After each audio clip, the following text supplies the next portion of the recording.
अहंकार। एक बार की बात है, कालिदास को अपनी विद्वता पर थोड़ा अहंकार हो गया था।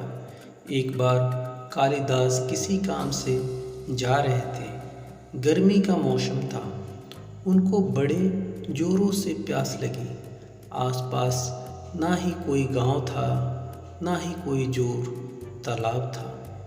चलते चलते कालिदास प्यास से बेहाल हो गए थे। तभी उन्हें सुनसान रास्ते के किनारे एक कुआं दिखा, जिस पर एक स्त्री पानी भर रही थी।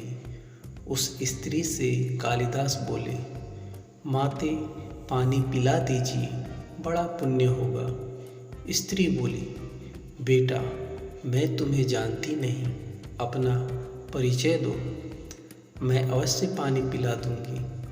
कालिदास ने कहा, मैं पथिक हूँ, कृपया पानी पिला दे। स्त्री बोली, तुम पथिक कैसे हो सकते हो? पथिक तो केवल दो ही हैं, सूर्य व चंद्रमा, जो कभी रुकते नहीं, हमेशा चलते रहते हैं। तुम इनमें से कौन हो? सत्य बताओ। कालिदास ने कहा, मैं मेहमान हूँ, कृपया पानी पिला दे। स्त्री बोली, तुम मेहमान कैसे हो सकते हो?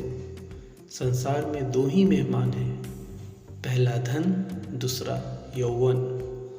इन्हें जाने में समय नहीं लगता। सत्य बताओ, कौन हो तुम? अब तक के सारे तर्क से पराजित हताश हो चुके थे। कालिदास बोले, मैं सहनशील हूँ, अब आप पानी पिला दें। स्त्री ने कहा, नहीं, सहनशील तो दो ही हैं। पहली धरती, जो पापी पुण्यात्मा सबका बोझ सहती है, उसकी छाती चीरकर बीज बो देने से भी अनाज के भंडार देती है। दूसरे पेड़, जिनको पत्थर मारो फिर भी मीठे फल देते हैं। तुम सहनशील नहीं, सच बताओ तुम कौन हो? कालिदास लगभग मूर्छा की स्थिति में आ गए और तर्क वितर्क से झल्लाकर बोले। कालिदास बोले, मैं हठी हूँ। स्त्री बोली, फिर असत्य, हठी तो दो ही हैं, पहला नख और दूसरा केस, कितना भी काटो बार बार निकल आते हैं। सत्य कहो, कौन है आप? पूरी तरह अपमानित और पराजित हो चुके थे।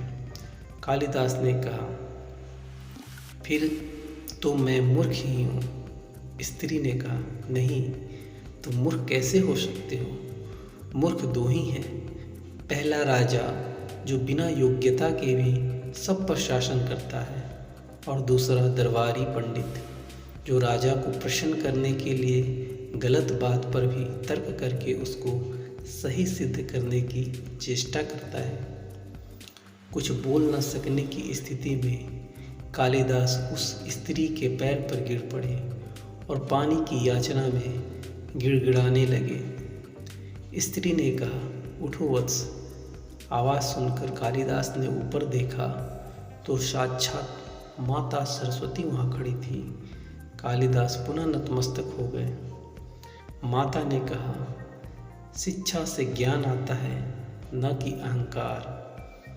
तूने शिक्षा के बल पर प्राप्त मान और प्रतिष्ठा को ही अपनी उपलब्धि मान लिया और अहंकार कर बैठे। इसीलिए मुझे तुम्हारे चक्षु खोलने के लिए ये स्वांग करना पड़ा। कालिदास को अपनी गलती समझ में आ गई। उन्होंने माता से क्षमा मांगी और भरपेट पानी पीकर वे अपने गंतव्य को चल पड़े। अब उन्हें सच्चे ज्ञान की प्राप्ति हो चुकी थी। दोस्तों, आपको यह शिक्षाप्रद कहानी कैसी लगी? ऐसी ही मोटिवेशनल स्टोरी सुनने के लिए आप हमारे चैनल फुचकू हिंदी स्टोरी को लाइक एंड सब्सक्राइब ज़रूर कर लीजिए। आपका सपोर्ट हमारे लिए अमूल्य है। कृपया आप हमें सपोर्ट ज़रूर करें। कहानी सुनने के लिए आपका बहुत बहुत धन्यवाद।